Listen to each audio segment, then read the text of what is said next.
¿Por qué nos cuesta tanto entender en medio de nuestras realidades económicas? ¿Por qué nos sufrimos tanto con realidades económicas difíciles que de verdad nos roban a veces la paz?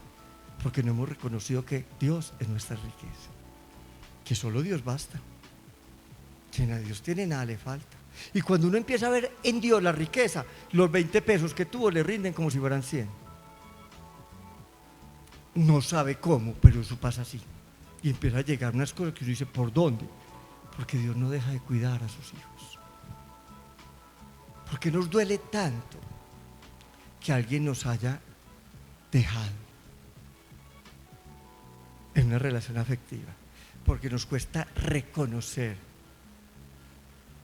que el gran amor de nuestra vida es el Señor. Y que cuando nosotros nos sentimos amados por Él, somos felices. Por nosotros mismos y porque Él habita en nosotros. Que cuando estamos con alguien más es para compartir esa felicidad. Pero cuando eso no lo vivimos, creemos que nuestra felicidad depende del otro. Y creemos que nadie más nos va a querer. Nos sentimos los patitos feos. Que se nos olvida el cuento, que eran el verdadero cisne de la laguna, el más hermoso de todos. Y nos volvemos mendigos de amor. Dígame que me quiere. Yo a usted no la quiero, me importa un chorizo, a mí me quiere Dios. De malas, usted se la perdió, semejante bombón.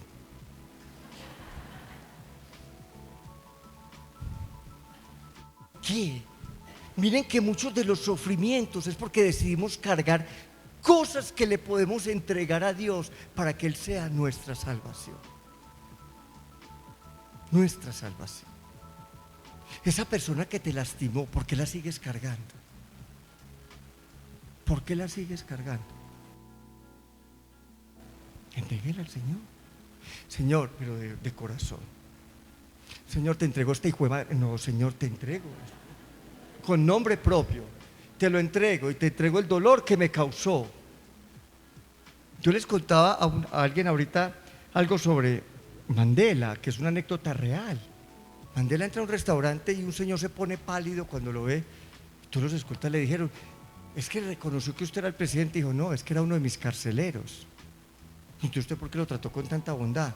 Y dijo, porque si yo no lo perdono, sigo siendo su prisionero.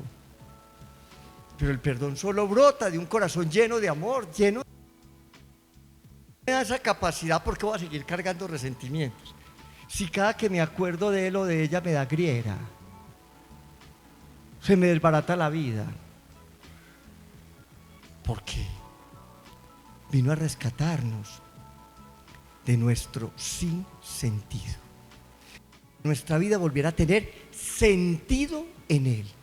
Como ovejas sin pastor, perdidos, desperdigados por todas partes, extraviados, para decirnos, la dirección correcta es la dirección de la felicidad. No renuncie a ella. ¿Por qué nos perdemos? ¿Por qué perdemos el sentido? Porque tenemos otros referentes de felicidad que no son el amor. A eso vino a rescatarnos. Donde esté tu tesoro está tu corazón. ¿Por qué atesorar tantas cosas y no vivir el amor? ¿Qué nos enseñó mucho esta pandemia? Por buenas o por malas. Que muchas de las cuando cierran a 1 o 2 meses en una casa, todos en pijama, en bermudas, la ropa en el ropero, las joyas en el joyero, el carro en el garaje, y no perdimos la vida, no perdimos la paz, no perdimos la alegría. Hermano, nos encontramos con cosas de las que le habla el zorro al principito, esas que son visibles a los ojos, pero que son esenciales. El ojo, la familia, el compartir, el cuidarnos. El amor de Dios nos salva de nuestro sinsentido. Estamos como ovejas sin pastor, chocándonos contra los muros, buscando poderes, prestigio, imágenes, perdidos. Perdimos lo esencial. Y se nos va la vida sin haberla vivido, sin haberla disfrutado. Mire, cuando uno se muere, uno no se lleva y no lo vivido. Yo que hago funerales todos los días en Santa Teresa, es que cada uno cabe sino el muerto. Ni una llanta del carro, ni una teja de la casa, ni una de las ventanas, nada. Mamá, cuando yo desbaraté la casa de mi mamá y mi papá, cuando murió mi mamá hace poco, yo le dije a mis hermanos, ni la pijamita porque la cremaron, que fue lo único, ni eso, todo se regaló. ¿Qué nos quedó? Una cantidad de álbumes llenos de fotos y un corazón lleno de recuerdos. Esas huellas de amor que en nosotros y que se llevaron. Es lo único realmente importante que nos vamos a llevar. Lo otro, que es que usted le quiere dejar un patrimonio a sus hijos, déjele a sus hijos de educación y que ellos consigan los restos, para que sean personas de bien. Que el poder, el prestigio, todos esos reconocimientos, todas esas placas que usted se ganó, es lo primero que votan sus herederos, porque eso estorba en todas partes. Uno no sabe dónde poner esas plaquitas. Todas esas medallitas, todo eso lo botan. Todo eso, uno no sabe qué hacer eso. Uno le da como cierto escrúpulo, pero bote. Yo con los diplomitas de mi papá que los tenía en una carpeta de todos sus cursos especiales. Si mi papá fue muy teso, estudió bastante, qué tan juicioso, para la basura. Nada de eso nos llevamos, ni la imagen. Nada, nada. A usted no le van a pasar allá un video con todas sus fotos en Instagram. No. No. ¿Qué está viviendo hoy? ¿Cuál es el sentido de su vida? ¿A quién le está diciendo te amo? ¿Con quién está caminando? ¿Qué sentimientos está generando? Si hoy nos fuéramos de este mundo, ¿qué nos puede pasar? Si digamos, como se veía bien en la charla y vea. Nos puede pasar a todos. Si hoy nos fuéramos de este mundo, ¿quién nos recordaría? ¿Y por qué seríamos recordados? ¿Qué huella de amor dejamos? ¿Cuál fue la última palabra que le pronunciaste a tu familia? ¿Cuál fue el último gesto con los tuyos? ¿Cómo te despediste ayer? Y lo importante es importante, pero lo fundamental es pasar por esta vida amando, siendo felices, haciendo felices a los que están a nuestro lado. Y para eso no tenemos sino el día de hoy.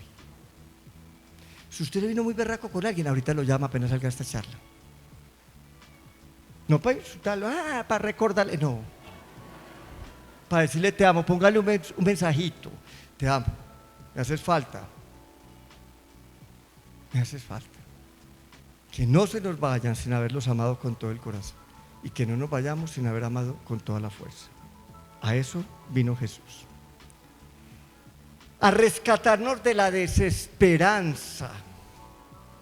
No, yo veo una gente tan sombría toda. Vea que con esto del país, del orgullo, no, me va a alargar, yo no sé, otros, no es lo mejor, no. Por Dios, usted lo que tiene que hacer es llenar su corazón, envolver su corazón con metros y metros de esperanza. Y esperanza nace de esperar en el Señor, de saber que si su vida está en Dios, va a estar bien. Si mi vida está en Dios, ¿quién me podrá apartar del amor de Cristo? Decía Pablo. Ni la muerte, ni la espada, ni el hambre, ni la desnudez, ni la persecución. ¿A qué puedo temer? Pablo decía, para los que creen, todo es para bien. Entonces, ¿por qué nos llenamos de angustia? Y las comunicamos y las transmitimos. Todo en la vida puede ser una fiesta. Estoy con un amigo muchas veces porque en Medellín hay un tema en estos días de tubería, entonces que va a haber 2 días sin agua y a eso le han montado memes, todos los amigos. Yo les dije, qué dicha 2 días sin bañarnos y no sentirnos mal. No sentirnos mal, porque es que no nos fuimos a bañar. Es que llevamos, yo llevo 54 años bañándome diario. Un día que no me bañe, cambiaron las cosas. ¿Cómo no hacer de circunstancias que pueden ser adversas un lugar para la esperanza, para ver que todo es mejor? Esperar en el otro, esperar en nosotros mismos. La esperanza es de Dios, porque solo esperamos en Él.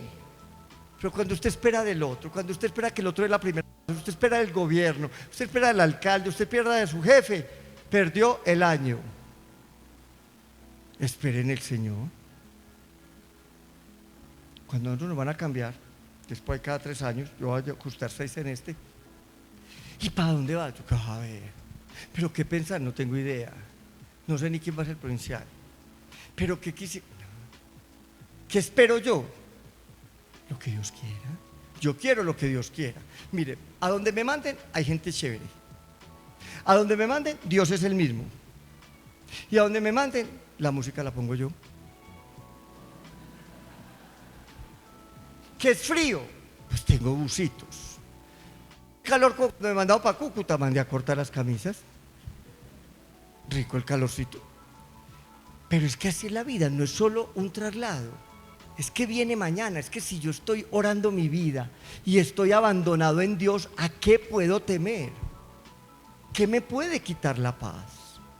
Vivimos aplazados. Yo era feliz cuando mi hija se gradúe, está en preescolar. No, gócesela en preescolar. ¿Y qué le pasará si cuando empiece a ir a los 15 se sientan? Espere en el Señor, todo lo que va a pasar es bueno. Y si dentro de esa realidad pasa un accidente, pasa lo que sea, sabemos que está en Dios y que Dios tiene la última palabra. Y todo lo más oscuro que usted pueda ver de su panorama lo llena de Dios y se llena de claridad. Se llena de claridad. Todo es perfecto. En Dios, todo es perfecto. Hacia el principio no lo entendamos, como niños que hacemos pataleta. Es que Dios sabe lo que usted no sabe. Usted le dijo, si es para bien mío. Entonces él dijo, no, porque ahí va a enredar su vida, porque ahí se le va a dañar el matrimonio, porque ahí va a terminar en medio de un acto corrupto, porque ahí va a ir a la... Dios sabe lo que nosotros no sabemos. Pero si yo estoy orando mi vida y eso no salió, puede que humanamente me dé guayado, pero digo, Señor, tú estás obrando. A eso vino a rescatarnos. De la desesperanza que a veces nos arropa y nos dejamos envolver por ella. Pero además vino a rescatarnos del pecado. ¿Qué es el pecado? El pecado es todo lo contrario al amor. Entonces vino a llenar nuestro corazón de amor para que el pecado no tuviera la última palabra sobre nosotros. A eso vino, a planificar nuestra vida en todos los sentidos. Esa es la buena noticia. Dicho de otra manera, vino a curar nuestras heridas. La palabra dice, por sus heridas hemos sido curados. Porque nos han mostrado que la pasión de Jesús es la de Mel Gibson. Yo una vez les hablé de eso. Esa no es la pasión de Jesús. Esa es la consecuencia, el desenlace, la conclusión de su verdadera pasión. Si usted va a la película de Mel Gibson, son 2 horas pues cascando a Jesús hasta que lo matan, ¿sí o no? ¿Quién es el protagonista o cuál es la protagonista de esa película? No es el amor de Dios, es la maldad y la barbarie humana. Usted no sale de esa película diciendo, me salvó, sino, ¿qué? Puta, matada, le pegaron. ¿O no? ¿Qué matada? Además, usted queda con las imágenes. Sobraba cuerpo sacándole el ojo. No, ¿qué es eso? Usted sale impresionado, usted no sale abrazado por Dios de esa película. Usted sale aterrorizado de la maldad y de la barbarie humana. Y cuando esa es la protagonista, entonces esa no es la pasión de Jesús, porque Él dejó de ser protagonista. Es que la pasión de Jesús no es el Vía Crucis, esa es la consecuencia. ¿Cuál fue la verdadera pasión de Jesús? La verdadera pasión de Jesús fuimos cada uno de nosotros. Él se apasionó por el corazón humano, a tal punto que Él no quería soltar esa misión. Cuando uno es muy apasionado, yo por ejemplo con el fútbol, que ya me lo están quitando, eso duele, le cuesta, uno dice, todavía puedo, lesiona otra vez, yo todavía puedo, y yo veo los guayitos, y digo, ya los tengo que regalar, y digo, no, esperemos otro ratico, porque es una... Jesús se apasionó tanto por nosotros, que eso lo llevó a la cruz. A él le dijeron, siga salvando a estos que hemos condenado y lo vamos a matar. Siga abrazando y acompañando a estos que nosotros excluimos para que estuvieran solos y lo vamos a matar. Sígales devolviendo el sentido a estos que nosotros dispersamos y lo vamos a matar. Siga llenando de esperanza estos corazones que nosotros desahuciamos y lo vamos a matar. Siga perdonando pecados. Siga sanando a este enfermo, siga sentando a la mesa a estos malditos, sígase juntando con los que nosotros no nos juntamos y lo vamos a matar. ¿Y por qué decidió seguirlo haciendo? Porque decidió seguirnos amando. Entonces la muerte de Jesús, de la forma que murió, fue la consecuencia de su verdadera pasión que somos nosotros. Un Dios apasionado por el corazón humano. Somos su pasión, y que seamos su pasión quiere decir que somos lo que hace palpitar su corazón todos los días de amor por cada uno de sus pequeños.